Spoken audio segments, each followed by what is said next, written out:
DLN online class में आप सभी का स्वागत है। इस वीडियो में क्लास 12th बायोलॉजी से लेकर आ रहे हैं क्या बहुत ही महत्वपूर्ण स्टेप लेकर आ रहे हैं, जिसमें हमको पढ़ना है निषेचन, फर्टिलाइजेशन, संयुग्मन, सिनगैमी और दोहरा निषेचन, डबल फर्टिलाइजेशन। तो यहाँ पर हम लोग रिप्रोडक्शन इन फ्लावरिंग प्लांट, पुष्पीय पादपों में लैंगिक जनन से लेकर आ रहे हैं। तीनों स्टेप एग्जाम की दृष्टि से बहुत ही महत्वपूर्ण है और आगे के अन्य कंपटीशन में भी क्या होगा, हमारे लिए बहुत उपयोगी सिद्ध होगा। तो सबसे पहले हम आपको बताना चाहते हैं कि आवृत बीजी पौधों में पुष्प जो होता है बहुत ही महत्वपूर्ण भाग होता है। यानी पुष्पीय पादपों में पुष्प जो होता है बहुत ही महत्वपूर्ण भाग होता है, क्योंकि पुष्प के अंदर या पुष्पों में ही क्या होते हैं, जननांग होते हैं। मेल और फीमेल जो जननांग होते हैं, नर और मादा जननांग जो होते हैं वह पुष्पों में ही स्थित होते हैं। इसीलिए पुष्पीय पादपों का पुष्प जो है बहुत ही महत्वपूर्ण भाग है। तो यहाँ पर हमको ध्यान देना है कि निषेचन क्या होता है।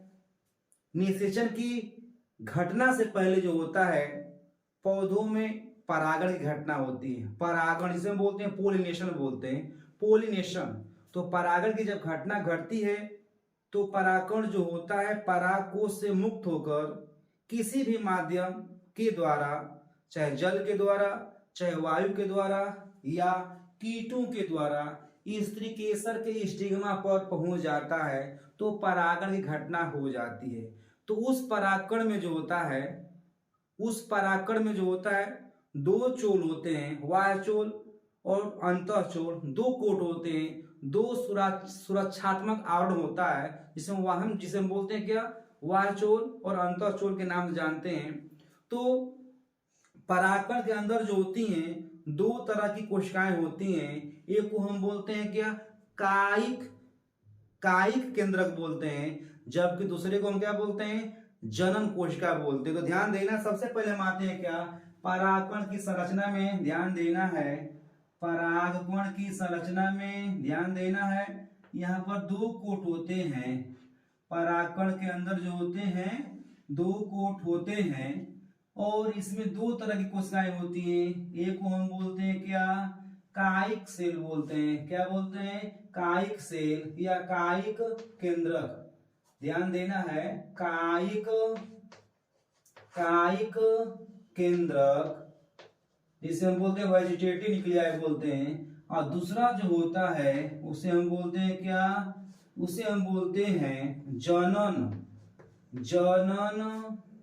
कोशिका। जनन कोशिका को बोलते हैं कोशिका, जनरेटिव सेल बोलते हैं। तो जब परागकण का अंकुरण होता है स्टिग्मा के ऊपर तो क्या बनती है, परागनली बनता है। क्या बनता है, परागनली का निर्माण होता है।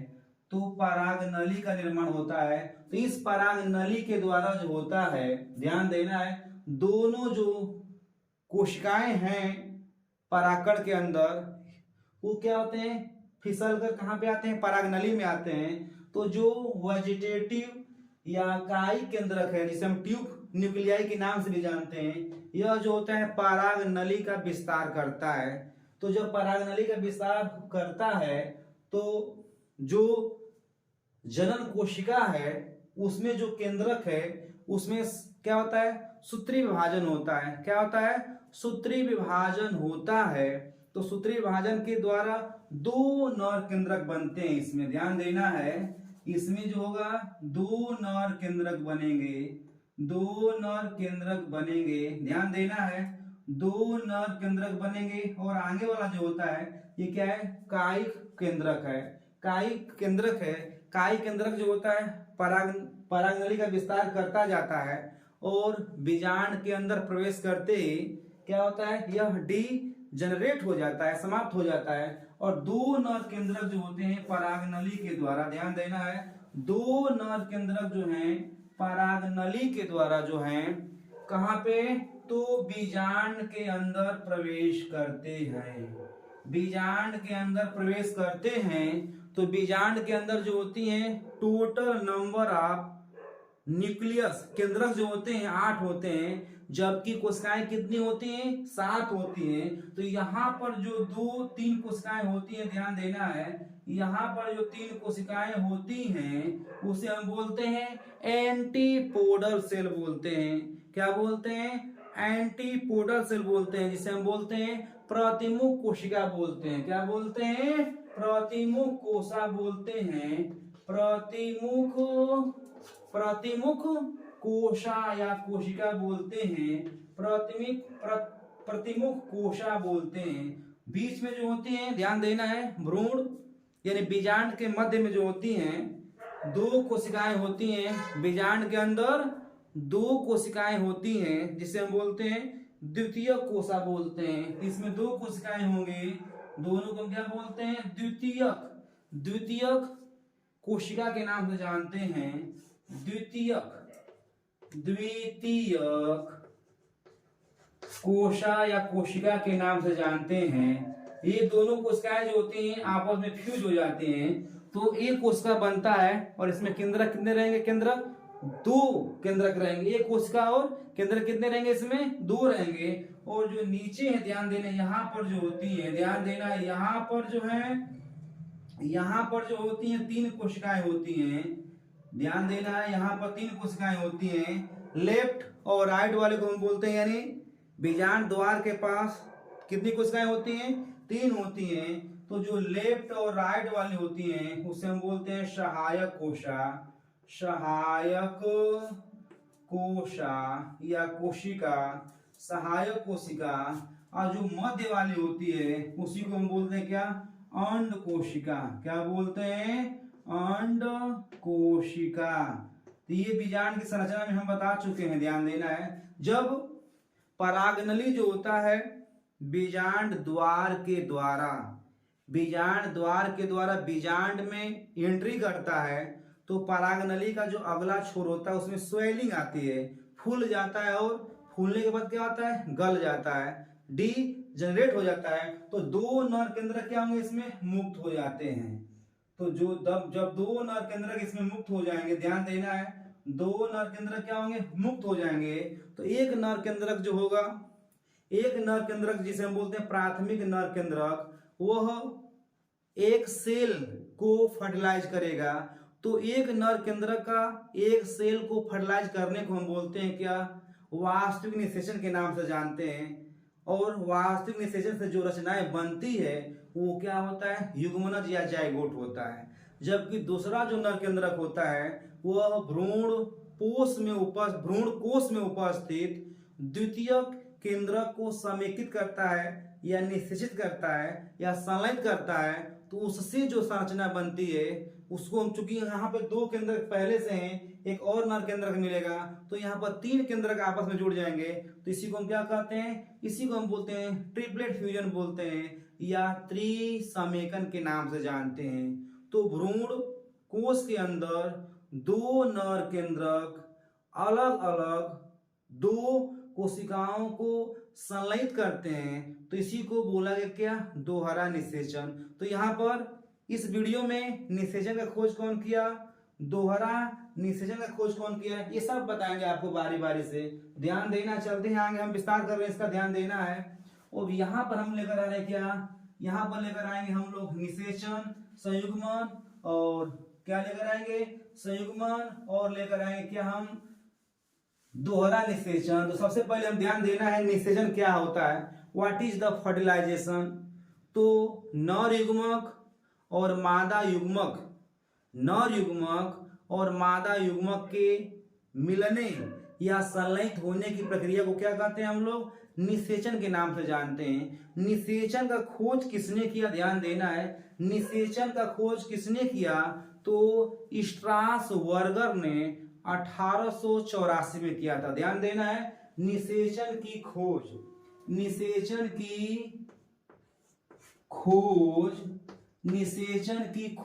किसने किया था? ध्यान देना है।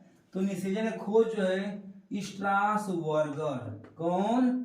स्ट्रासबर्गर स्ट्रासबर्गर ने 1884 में किया था। ध्यान देना है, स्ट्रासबर्गर किस सन में किया था? तो 1884 में। तो निषेचन क्या होता है? निषेचन किसे कहते हैं? तो नर युग्मक और मादा युग्मक के मिलने की प्रक्रिया को निषेचन कहते हैं। निषेचन जो होता है पराकण में बने नर केंद्रक और बीजांड के भ्रूण कोश में उपस्थित अंड कोशिका के मध्य होता है। अंड कोशिका के मध्य होता है, तो इसे हम क्या कहते हैं? निषेचन कहते हैं। निषेचन का खोज कौन किया था? स्ट्रासबर्गर ने 1884 ईस्वी में किया था। अब ध्यान देना है कि दोहरा चूंकि संयुग्मन क्या होता है, तो जब पराग नली के द्वारा दो नर केंद्रक भ्रूण कोश में प्रवेश करते हैं, एंट्री कर जाते हैं, तो प्रथम नर केंद्रक जो होता है एक सेल को फर्टिलाइज करता है, निषेचित करता है। तो इसी को हम बोलते हैं सिंगैमी बोलते हैं, या वास्तविक निषेचन कहते हैं, या सत्य निषेचन के नाम से जानते हैं। तो समझ में आ गया आपको संयुग्मन क्या होता है, सिंगैमी क्या होता है? तो प्राथमिक नर केंद्रक का बीजांड के भ्रूण कोश में उपस्थित एक सेल से मिलने की प्रक्रिया को हम क्या बोलते हैं? सिंगैमी या संयुग्मन कहते हैं। इसके द्वारा जो रचना बनती है वो कैसा होता है?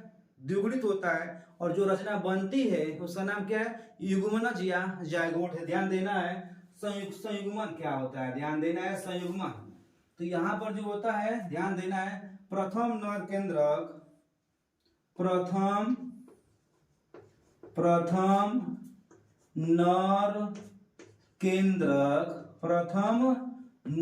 केंद्रक वो कैसा होता है? हेप्लाइड होता है। हेप्लाइड में होता है अगुणित। क्या होता है?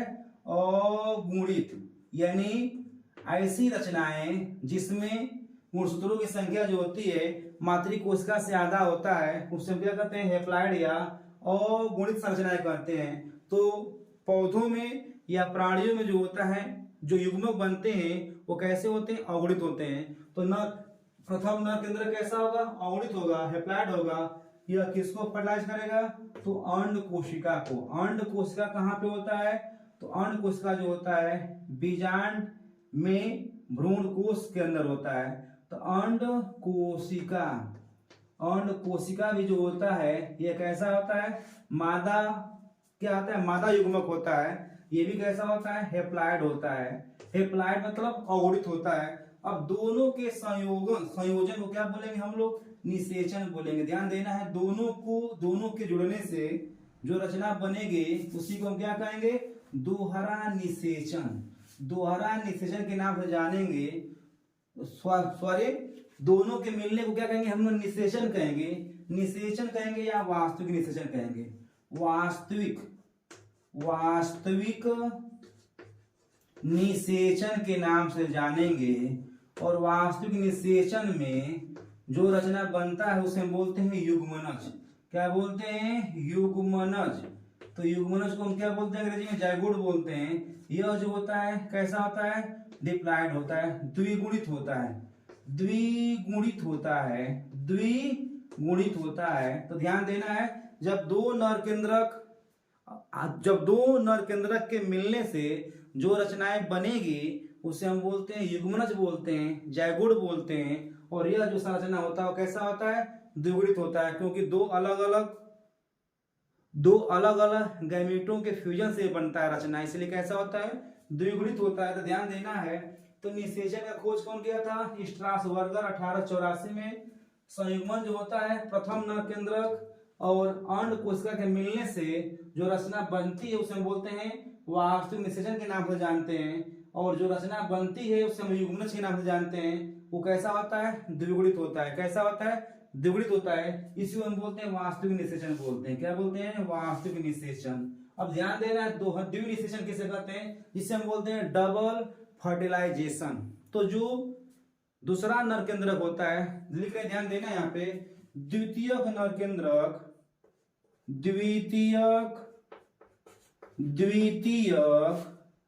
नर केंद्रक द्वितीयक नर केंद्रक, ये कैसा होता है? हैप्लॉइड होता है, अगुणित होता है। द्वितीयक नर केंद्रक प्लस द्वितीयक केंद्रक, द्वितीयक केंद्रक, ये कैसा होता है? डिप्लॉइड होता है। 2n, जो कि बताए थे यहाँ पर दोनों कोशिकाएं जिसे हम बोलते हैं द्वितीयक कोशिकाएं बोलते हैं, दोनों केंद्र क्या होंगे? फ्यूज हो जाएंगे। तो कोशिका एक रहेगा लेकिन केंद्र क्या रहेगा? उसमें 2 रहेगा। तो ये क्या है? द्वितीय केंद्रक है। दोनों के जुड़ने से जो रचना बनेगी उसे क्या बोलते हैं हम लोग? प्रथम भ्रूण कोश कोशा बोलते हैं। प्रथम भ्रूण पोष केंद्रक के नाम से हम लोग जानते हैं। ये कैसा होगा? ट्रिप्लॉइड होगा। 3n, इसे बोलते हैं त्रिगुणित। क्या बोलेंगे इसको?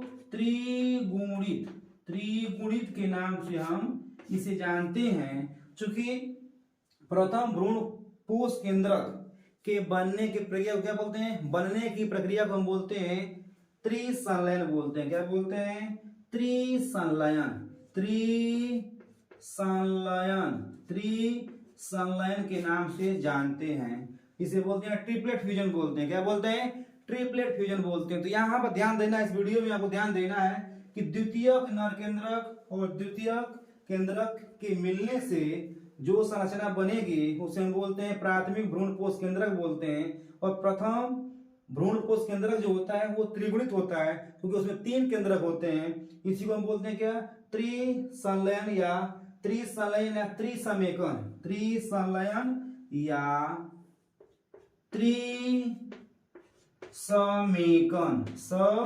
समेकन के नाम से जानते हैं। अंग्रेजी में क्या बोलते हैं इसको? ट्रिपलेट फ्यूजन बोलते हैं। तो यहाँ आप यह ध्यान देना है कि दोहरा निषेचन क्या होता है, डबल फर्टिलाइजेशन क्या होता है। थ्योरी लगाकर ध्यान देना है। भ्रूण कोश के अंदर 2 नर केंद्रक अलग अलग 2 कोशिकाओं को संलयित करते हैं। इसी वजह से इसका नाम क्या पड़ गया? दोहरा निषेचन। प्रथम निषेचन में जो होता है युग्मनज का निर्माण होता है। प्रथम निषेचन में जो होता है युग्मनज का निर्माण होता है, जिससे भ्रूण का निर्माण होता है। जबकि दूसरा निषेचन में जो होता है, दूसरा जो नर केंद्रक होता है वह द्वितीय केंद्रक को समेकित करता है। तो उसे हम क्या करते हैं? उसके समेकन से जो संरचना बनेगा उसे हम बोलते हैं क्या? त्रिसंलयन या त्रिसमेकन के नाम से जानते हैं। तो 2 नर केंद्रक जो हैं अलग अलग 2 कोशिकाओं को समेकित करते हैं, इसलिए इसका नाम क्या पड़ गया? दोहरा निषेचन। अब खोज क्यों किया? ध्यान देना है। दोहरा निषेचन का खोज कौन किया था? ध्यान देना है। दोहरा निषेचन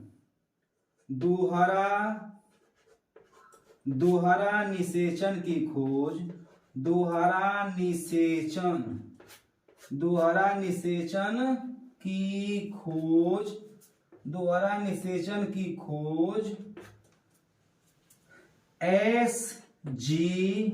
SG, ध्यान देना, SG नवाश्चिन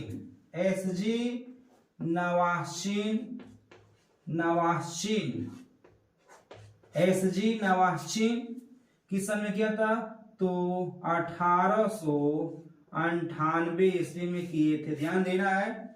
दोहरा निषेचन की खोज जो है SG नवाश्चिन ने 1898 में किया था। किन पौधों में किया था? ध्यान देना, इन दोनों पौधों का नाम रखना है यार।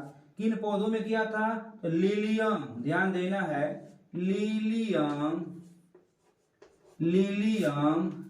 एवं फ्रिटिलेरिया, लिलियम एवं फ्रिटिलेरिया,